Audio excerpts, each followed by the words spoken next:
بسم اللہ الرحمن الرحیم۔ السلام علیکم ورحمۃ اللہ وبرکاتہ۔ بیٹھ کر نماز پڑھنا ایک راز ہے جسے 80% لوگ نہیں جانتے۔ نبی کریم صلی اللہ علیہ وآلہ وسلم نے فرمایا، جو شخص بیٹھ کر نماز پڑھتا ہے اللہ تعالیٰ اس کے گھر میں یہ 3 چیزیں نازل فرماتا ہے۔ پہلی چیز کہ اس کے گھر میں غربت۔ ناظرین، کیا بیٹھ کر نماز پڑھنے سے گھر میں غربت آتی ہے؟ نبی کریم صلی اللہ علیہ وسلم نے فرمایا، جو بوڑھے حضرات یا نوجوان بیٹھ کر نماز پڑھتے ہیں ان کے گھر اللہ تعالیٰ یہ 3 چیزیں نازل فرماتا ہے۔ پیارے دوستو، نماز دین اسلام کا سب سے اہم رکن ہے جو بندے کو براہ راست اللہ سے جوڑتی ہے، لیکن بعض اوقات انسان بیماری، کمزوری یا کسی عذر کی وجہ سے کھڑے ہو کر نماز ادا کرنے سے قاصر ہوتا ہے۔ ایسے میں سوال پیدا ہوتا ہے کہ بیٹھ کر نماز پڑھنے کا کیا حکم ہے؟ کیا یہ جائز ہے؟ کیا اس سے نماز کی فضیلت میں کمی آتی ہے، یا بیٹھ کر نماز پڑھنے سے وہی ثواب ملے گا جو کھڑے ہو کر پڑھنے میں ہے؟ کچھ لوگ یہ سمجھتے ہیں کہ بیٹھ کر نماز پڑھنا صرف بیماروں کے لیے ہے، جبکہ کچھ لوگ بغیر کسی شرعی عذر کے بھی بیٹھ کر نماز ادا کرتے ہیں۔ ایسے میں یہ جاننا ضروری ہے کہ شریعت میں نبی کریم صلی اللہ علیہ وآلہ وسلم نے اس بارے میں کیا حکم فرمایا، صحابہ کرام اور فقہا کا کیا موقف ہے، اور کس حالت میں بیٹھ کر نماز پڑھنا جائز ہے اور کب ناجائز ہو جاتا ہے۔ اس ویڈیو میں ہم قرآن و حدیث کی روشنی میں ان تمام سوالات کے جوابات تفصیل سے سمجھیں گے تاکہ کوئی بھی غلط فہمی باقی نہ رہے اور ہم اپنی نماز کو شریعت کے مطابق درست ادا کر سکیں۔ اگر آپ بھی بیٹھ کر نماز پڑھنے کے مسئلے سے متعلق مکمل رہنمائی چاہتے ہیں اور یہ جاننا چاہتے ہیں کہ کن صورتوں میں بیٹھ کر نماز پڑھنا افضل اور کن حالات میں کھڑے ہو کر ہی پڑھنی لازمی ہے، تو اس ویڈیو کو مکمل دیکھیں تاکہ آپ کی عبادت شریعت کے مطابق ہو اور آپ اس بارے میں مکمل آگاہی حاصل کر سکیں۔ ناظرین، ہم ایک ایسے دور میں جی رہے ہیں جہاں دین کی ظاہری عبادات کو تو ہم جانتے ہیں، لیکن ان کے باطنی اسرار اور روحانی اثرات سے غافل ہو چکے ہیں۔ نماز جو کہ مومن کی معراج ہے، صرف کھڑے ہو کر ہی نہیں پڑھی جاتی، بلکہ شریعت نے اس عظیم عبادت کو ہر حال میں ادا کرنے کی سہولت دی ہے، چاہے انسان کھڑا ہو، بیٹھا ہو، لیٹا ہو یا اشارے سے ادا کرے۔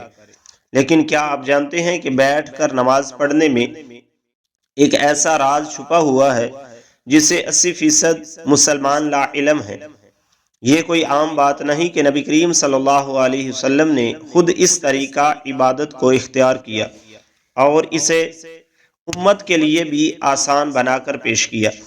آپ صلی اللہ علیہ وآلہ وسلم کا یہ فرمان ہمیں حیران کر دیتا ہے کہ جو شخص بیٹھ کر نماز پڑھتا ہے اللہ تعالیٰ اس کے گھر میں 3 چیزیں نازل فرماتا ہے۔ سوچئے، ایک ایسا عمل جو بظاہر کمزور یا معذور افراد کے لیے رعایت کے طور پر دیا گیا ہو، اس میں اللہ تعالیٰ نے ایسی روحانی برکتیں چھپا رکھی ہوں جو عام آنکھ سے نظر نہیں آتی۔ یہ وہ نقطہ ہے پر اس پوری تحریر کی بنیاد رکھی ہے۔ آج ہم صرف نماز کے ظاہری پہلو پر بات کرتے ہیں، کتنی رکعت، کون سا وقت، کون سی دعا، لیکن نماز کا جو روحانی پہلو ہے، جو دل کو نرم کرتا ہے، آنکھوں کو نم کرتا ہے، جو رب سے تعلق کو مضبوط کرتا ہے، اس بات کرنا جیسے ہماری عادت سے نکل چکا ہے۔ بیٹھ کر نماز پڑھنا اسی روحانیت کی ایک چھپی ہوئی کنجی ہے۔ آج کے اس دور میں جہاں جسمانی کمزوری، بڑھاپا، بیماری یا دنیاوی مصروفیات کی وجہ سے بہت سے لوگ مکمل قیام کے ساتھ نماز ادا نہیں کر پاتے، ان کے لیے شریعت کی طرف سے یہ سہولت ایک رحمت ہے، مگر بہت کم لوگ جانتے ہیں کہ یہ سہولت صرف معذوروں کے لیے نہیں بلکہ اس کے پیچھے ایک خاص ربانی راز پوشیدہ ہے۔ اگر آپ ان لوگوں میں شامل ہیں جو کسی وجہ سے قیام نہیں کر سکتے، یا اگر آپ کے عزیزوں میں کوئی ایسا ہے تو یہ ویڈیو آپ کے دل کو سکون دے گی، اور اگر آپ صحت مند ہیں اور قیام کے قابل بھی، تب بھی آپ کو یہ جان کر حیرت ہوگی تو بیٹھ کر نماز پڑھنے والوں کے لیے اللہ تعالیٰ کی رحمت اس قدر خصوصی انداز میں ظاہر ہوتی ہے۔ ناظرین، ہماری آج کی ویڈیو صرف معلومات کا خزانہ نہیں بلکہ دلوں کو جھنجھوڑنے، آنکھوں کو نم کرنے اور دل میں محبت الہی جگانے والا ایک تحفہ ہے۔ آئیے اس راز سے پردہ اٹھاتے ہیں اور بیٹھ کر نماز پڑھنے کی روحانی پہلو کو سمجھتے ہیں تاکہ ہم اس عمل کی عظمت کو پہچان سکیں اس سے محبت کریں اور اسے اپنائیں، اگر ضرورت ہو یا نہ ہو۔ اسلام ایک ایسا دین ہے جو ہر انسان کی حالت، ضرورت اور مجبوری کو مد نظر رکھتا ہے۔ یہی وجہ ہے کہ عبادات میں نہ صرف روحانیت بلکہ سہولت کا پہلو بھی شامل کیا گیا ہے۔ نماز جیسی عظیم عبادت میں اللہ تعالیٰ نے اپنے بندوں کو مختلف حالات میں ادا کرنے کی اجازت دی ہے، کھڑے ہو کر، بیٹھ کر، لیٹ کر اور حتیٰ کہ اشارے سے بھی۔ مگر جب بات بیٹھ کر نماز پڑھنے کی آتی ہے تو اکثر لوگ اسے صرف معذور یا ضعیف افراد کی ضرورت سمجھتے ہیں، حالانکہ حقیقت اس سے کہیں زیادہ گہری ہے۔ حضرت عائشہ رضی اللہ تعالی عنہا سے روایت ہے کہ رسول اللہ صلی اللہ علیہ وسلم اپنی عمر کے آخری ایام میں اکثر بیٹھ کر نماز پڑھتے تھے۔ یہ حدیث اس بات کا واضح ثبوت ہے کہ بیٹھ کر نماز پڑھنا محض رعایت نہیں بلکہ ایک سنت عمل بھی ہے۔ جب نبی کریم صلی اللہ علیہ وسلم نے خود اسے اختیار فرمایا تو اس میں یقیناً کوئی خاص روحانی راز اور حکمت ضرور پوشیدہ ہے۔ بعض علماء کے نزدیک بیٹھ کر نماز پڑھنے سے بندہ عاجزی، انکساری اور خشوع میں مزید اضافہ کرتا ہے، کیونکہ وہ خود کو اللہ کے سامنے کمزور اور محتاج پاتا ہے۔ یہ وہی حالت ہے جس میں بندے کا دل زیادہ نرم ہوتا ہے، آنکھیں جلدی بھیگتی ہیں اور زبان زیادہ اخلاص سے دعا کرتی ہے۔ یہی وجہ ہے کہ بعض صوفیہ کرام اور اولیاء اللہ اپنی حالت صحت کے باوجود بھی بیٹھ کر نماز ادا کرتے تاکہ خشوع اور خضوع کا وہ درجہ حاصل ہو جس کی طلب حقیقی عبادت گزار کو ہوتی ہے۔ یہ روایت اہل ایمان کے لیے نہایت خوشخبری ہے کہ جو شخص کسی مجبوری، بیماری، کمزوری یا خشوع کی نیت سے بیٹھ کر نماز ادا کرتا ہے، اللہ تعالیٰ اس کے گھر کو 3 عظیم انعامات سے نوازتا ہے۔ یہ صرف دعویٰ نہیں بلکہ نبی کریم صلی اللہ علیہ وآلہ وسلم کی مبارک زبان سے نکلا ہوا وہ فرمان ہے جس پر ہر مسلمان کو مکمل یقین ہونا چاہیے۔ نبی کریم صلی اللہ علیہ وآلہ وسلم نے فرمایا، جو شخص بیٹھ کر نماز پڑھتا ہے اللہ تعالیٰ اس کے گھر میں 3 چیزیں نازل فرماتا ہے۔ نمبر 1، غربت کو دور کر دیتا ہے۔ نمبر 2، بیماریوں کو دور کر دیتا ہے۔ نمبر 3، اور گھر میں سکون اور رحمت نازل فرماتا ہے۔ یہ الفاظ گو کہ سادہ ہیں مگر ان میں جو روحانی خزانہ چھپا ہے وہ بے حد قیمتی ہے۔ ان 3 انعامات پر غور کیا جائے تو اندازہ ہوتا ہے کہ یہ انسان کی زندگی کے سب سے بڑے مسائل کا حل ہے۔ غربت نہ صرف مالی کمی کو کہتے ہیں بلکہ زندگی کی ہر تنگی، ہر محرومی اور ہر بیکار پن بھی در حقیقت غربت ہی کی مختلف صورتیں ہیں۔ جو شخص بیٹھ کر خشوع سے نماز ادا کرتا ہے اللہ تعالیٰ اس کے رزق میں برکت پیدا کرتا ہے۔ یہ برکت صرف مال کی زیادتی میں نہیں بلکہ اس کی حفاظت، کفایت اور پاکیزگی میں بھی ہوتی ہے۔ ایسے گھروں میں رزق کم ہو تب بھی برکت سے کافی ہوتا ہے اور کبھی بھی بھوک، سوال یا ذلت کی نوبت نہیں آتی۔ بعض لوگ جسمانی کمزوری یا دائمی بیماری کی حالت میں قیام نہیں کر سکتے۔ ان کے دل میں یہ خیال آتا ہے کہ شاید عبادت ناقص ہے یا اللہ کو کم پسند ہے، حالانکہ حقیقت اس کے برعکس ہے۔ بیٹھ کر نماز پڑھنا ایسے بندوں کے لیے اللہ کی رحمت ہے اور اسی عبادت کے ذریعے اللہ تعالیٰ ان کے جسمانی اور روحانی امراض کو دور فرما دیتا ہے۔ جس گھر میں ایسا بندہ ہو اس گھر پر بھی شفا کی تجلیات اترتی ہیں اور اہل خانہ کو بھی اس عبادت کا فائدہ پہنچتا ہے۔ آج کا انسان سب کچھ ہونے کے باوجود بے سکون ہے۔ دنیاوی آسائشیں، دولت، شہرت، ہر چیز کے باوجود دل خالی ہے۔ لیکن جہاں بیٹھ کر نماز ادا کی جاتی ہے اللہ تعالیٰ وہاں سکون، رحمت اور محبت کے فرشتوں کو نازل فرماتا ہے۔ ایسے گھروں میں روحانی ماحول پیدا ہوتا ہے جہاں دلوں کو سکون ملتا ہے، بچے صالح بنتے ہیں اور زبانوں پر نرمی اور ذکر الہی جاری ہوتا ہے۔ ان 3 نعمتوں کو محض الفاظ نہ سمجھا جائے، یہ در حقیقت ایک گھر کے دنیا و آخرت دونوں کی کامیابی کی بنیاد ہے۔ وہ گھر جہاں بیٹھ کر نماز پڑھی جاتی ہے وہ جنت کے سایہ میں آ جاتا ہے۔ ناظرین، اللہ تعالیٰ نے نماز کو بندے کے لیے ایک عبادت اور اس کے ساتھ تعلق مضبوط کرنے کا ذریعہ بنایا ہے۔ یہ روحانی سکون، برائیوں سے بچاؤ، نظم و ضبط اور آخرت میں کامیابی کا سبب بنتا ہے۔ نماز دل کو سکون دیتی ہے، گناہوں کی معافی کا ذریعہ بنتی ہے اور انسان کو اللہ تعالیٰ کی یاد میں رکھتی ہے تاکہ وہ برے کاموں سے دور رہے۔ نماز شکر گزاری کا بہترین طریقہ ہے، کیونکہ اللہ تعالیٰ نے ہمیں بے شمار نعمتیں دی ہیں اور نماز کے ذریعے ہم اس کا شکر ادا کرتے ہیں۔ یہ انسان میں عاجزی اور انکساری پیدا کرتی ہے، کیونکہ وہ اللہ تعالیٰ کے سامنے جھک کر اپنی کمزوری کا اعتراف کرتا ہے، اور یہ قبولیت کا ذریعہ بھی ہے، کیونکہ ہر نماز کے بعد رب تعالیٰ سے مانگنے کا بہترین وقت ہوتا ہے۔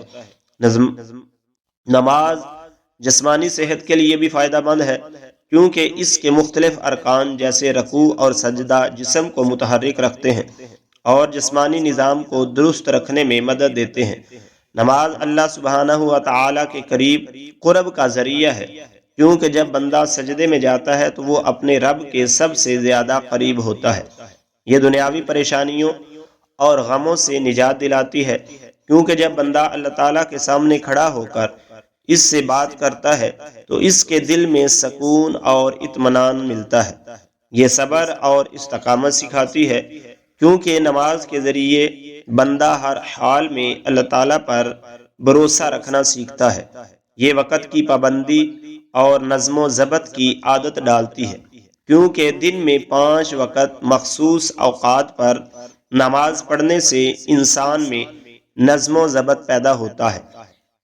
نماز اللہ کی رحمتوں اور برکتوں کو کھینچ لاتی ہے، کیونکہ جو شخص نماز پڑھتا ہے اس پر اللہ تعالیٰ کی خاص رحمت اور حفاظت ہوتی ہے۔ یہ شیطان سے حفاظت کا ذریعہ ہے، کیونکہ جو بندہ نماز کا عادی ہوتا ہے شیطان اس سے دور رہتا ہے۔ یہ قبر اور آخرت کی روشنی ہے، کیونکہ حدیث پاک میں آتا ہے کہ نماز قیامت کے دن مومن کے لیے نور ہوگی۔ یہ گناہوں کی معافی اور ان کے مٹنے کا سبب بنتی ہے، کیونکہ نبی کریم صلی اللہ علیہ وآلہ وسلم نے فرمایا کہ نماز گناہوں کو ایسے دھو دیتی ہے جیسے پانی میل کچیل کو دھو دیتا ہے۔ یہ مال و دولت کی برکت کا ذریعہ ہے، کیونکہ جو لوگ نماز کی پابندی کرتے ہیں اللہ تعالیٰ ان کے رزق میں اضافہ فرماتا ہے۔ یہ معاشرتی برائیوں سے بچاتی ہے، کیونکہ جو شخص نماز پڑھتا ہے وہ چوری، جھوٹ، ظلم اور بے حیائی سے بچنے کی کوشش کرتا ہے، کیونکہ جو شخص نماز پڑھتا ہے اس کا دل اللہ تعالیٰ کی طرف سے صحیح فیصلے کے لیے روشن ہو جاتا ہے۔ یہ غربت اور تنگ دستی سے نجات کا ذریعہ بنتی ہے، کیونکہ جو لوگ نماز قائم کرتے ہیں اللہ سبحانہ و تعالیٰ ان کے رزق میں کشادگی فرماتا ہے۔ اللہ تعالیٰ کے عذاب سے حفاظت کا ذریعہ ہے، کیونکہ جو نماز کی پابندی کرتا ہے اللہ تعالیٰ اسے دنیا اور آخرت کے عذاب سے بچا لیتا ہے۔ یہ قبر کی وحشت اور اندھیرے سے نجات کا سبب بنتی ہے، کیونکہ حدیث پاک میں آتا ہے کہ نماز قبر میں روشنی بن کر آتی ہے۔ یہ دل کی سختی کو ختم کر کے انسان کو نرم مزاج اور دوسروں کے ساتھ حسن سلوک کرنے والا بناتی ہے۔ یہ تمام انبیاء علیہ السلام کی سنت اور تعلیمات کا خلاصہ ہے، کیونکہ ہر نبی نے اپنی امت کو نماز کی تاکید کی ہے۔ یہ اللہ تعالیٰ کے ساتھ محبت کو بڑھاتی ہے، کیونکہ جو شخص نماز میں اللہ تعالیٰ سے راز و نیاز کرتا ہے اس کا دل اللہ تعالیٰ کی محبت سے بھر جاتا ہے۔ یہ دنیا میں کامیابی اور آخرت میں جنت کے حصول کا بہترین ذریعہ ہے، کیونکہ اللہ تعالیٰ نے جنت کا ان لوگوں کے لیے وعدہ کیا ہے جو نماز کے پابند ہیں۔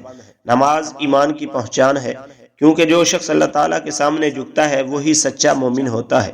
یہ جہنم کی آگ سے ڈال ہے، کیونکہ جو نماز قائم کرتا ہے اللہ تعالیٰ اسے عذاب سے محفوظ رکھتا ہے۔ یہ زندگی کا نظم و ضبط ہے، کیونکہ 5 وقت نماز پڑھنے والا کبھی وقت ضائع نہیں کرتا، کیونکہ سب سے پہلے نماز کا حساب ہوگا، اور جو اس میں کامیاب ہوگا اس کے لیے آگے سب کچھ آسان ہو جائے گا۔ یہ شیطان کا توڑ ہے، کیونکہ جو نماز پڑھتا ہے شیطان اس سے دور بھاگتا ہے۔ یہ بندے اور رب العزت کے درمیان سب سے مضبوط رشتہ ہے، کیونکہ جب کوئی نماز میں کھڑا ہوتا ہے وہ براہ راست اللہ تعالیٰ سے بات کر رہا ہوتا ہے۔ آپ صلی اللہ علیہ وآلہ وسلم نے فرمایا، قیامت کے دن سب سے پہلے نماز کا حساب لیا جائے گا۔ اگر نماز درست ہوئی تو باقی اعمال بھی درست ہوں گے، اور اگر نماز خراب ہوئی تو باقی اعمال بھی خراب ہوں گے۔ آپ صلی اللہ علیہ وآلہ وسلم نے فرمایا، نماز جنت کی کنجی ہے۔ آپ صلی اللہ علیہ وآلہ وسلم نے فرمایا، تمہارا کیا خیال ہے اگر تمہارے دروازے پر نہر ہو اور تم اس میں روزانہ 5 مرتبہ غسل کرو تو کیا تمہارے جسم پر کوئی میل باقی رہے گا؟ صحابہ اکرام رضی اللہ عنہ نے عرض کیا بالکل نہیں، تو آپ صلی اللہ علیہ وآلہ وسلم نے فرمایا یہی حال 5 وقت کی نماز کا ہے، اللہ تعالیٰ ان کے ذریعے گناہوں کو مٹا دیتا ہے جیسے پانی میل کو بہا دیتا ہے۔ آپ صلی اللہ علیہ وآلہ وسلم نے فرمایا بندہ اپنے رب کے سب سے قریب اس وقت ہوتا ہے جب وہ سجدے میں ہوتا ہے، لہذا اس وقت زیادہ دعا کیا کرو۔ آپ صلی اللہ علیہ وآلہ وسلم نے فرمایا ہمارے اور ان کفار کے درمیان جو چیز فرق کرتی ہے وہ نماز ہے، جس نے اسے چھوڑ دیا اس نے کفر کیا۔ آپ صلی اللہ علیہ وآلہ وسلم نے فرمایا جو شخص نماز کا اہتمام کرتا ہے اس کا دین مکمل ہے، اور جو نماز کو ضائع کرتا ہے اس کا دین ناقص ہے۔ آپ صلی اللہ علیہ وآلہ وسلم نے فرمایا جب انسان کو قبر میں رکھا جاتا ہے تو اس کے ساتھ اس کے نیک اعمال ہوتے ہیں، اگر وہ نمازی تھا تو نماز اس کی حفاظت کرتی ہے۔ آپ صلی اللہ علیہ وآلہ وسلم نے فرمایا اللہ تعالیٰ سے ڈرو اور نماز کو لازم پکڑو کیونکہ یہ دل کی سختی کو دور کرتی ہے۔ آپ صلی اللہ علیہ وسلم نے فرمایا جو شخص وضو کرے اور اچھی طرح وضو کرے پھر 2 رکعت اس طرح پڑھے کہ اس میں کوئی دنیاوی خیال نہ آئے تو اس کے تمام پچھلے گناہ معاف کر دیے جاتے ہیں۔ آپ صلی اللہ علیہ وآلہ وسلم نے فرمایا نماز مومن کی معراج ہے۔ آپ صلی اللہ علیہ وآلہ وسلم نے فرمایا جو شخص 5 وقت نماز پڑھتا ہے قیامت کے دن اس کا چہرہ چمک رہا ہوگا۔ بیٹھ کر نماز پڑھنا جائز ہے لیکن اس کی اجازت مخصوص حالات میں ہے۔ اگر کوئی شخص بیماری، بڑھاپے، کمزوری یا کسی ایسے جسمانی تکلیف میں مبتلا ہے جس کی وجہ سے کھڑے ہو کر نماز پڑھنا مشکل ہو تو وہ بیٹھ کر نماز ادا کر سکتا ہے۔ اگر کھڑے ہونے کی بالکل طاقت نہ ہو تو مکمل بیٹھ کر نماز پڑھنی جائز ہے۔ اگر کچھ دیر کھڑے ہونے کی طاقت ہو تو جہاں تک ممکن ہو کھڑے ہو کر نماز پڑھنی چاہیے اور باقی حصے میں بیٹھ جانا چاہیے۔ نفلی نماز بیٹھ کر پڑھنا جائز ہے چاہے صحت مند ہو، لیکن کھڑے ہو کر پڑھنے کی نسبت ثواب آدھا ہوگا۔ اگر کھڑے ہونے میں شدید تکلیف ہو تو بیٹھ کر نماز پڑھنا جائز ہے۔ اگر ممکن ہو تو زمین پر آلتی پالتی مار کر بیٹھے اور رکوع و سجدے عام طریقے سے کریں۔ اگر سجدہ کرنے میں دشواری ہو تو رکوع اور سجدے کے لیے اشارہ کریں۔ سجدہ رکوع سے زیادہ جھک کر کریں۔ زمین پر بیٹھنا مشکل ہو تو کرسی پر بھی نماز ادا کی جا سکتی ہے، مگر سجدہ کرنے کے لیے سر کو نیچے جھکایا جائے۔ اللہ تعالیٰ کا فرمان ہے ترجمہ بس اللہ تعالیٰ سے ڈرو جتنا تم سے ہو سکے۔ رسول اللہ صلی اللہ علیہ وآلہ وسلم نے فرمایا نماز کھڑے ہو کر پڑھو، اگر طاقت نہ ہو تو بیٹھ کر، اور اگر یہ بھی ممکن نہ ہو تو پہلو کے بل لیٹ کر نماز پڑھو۔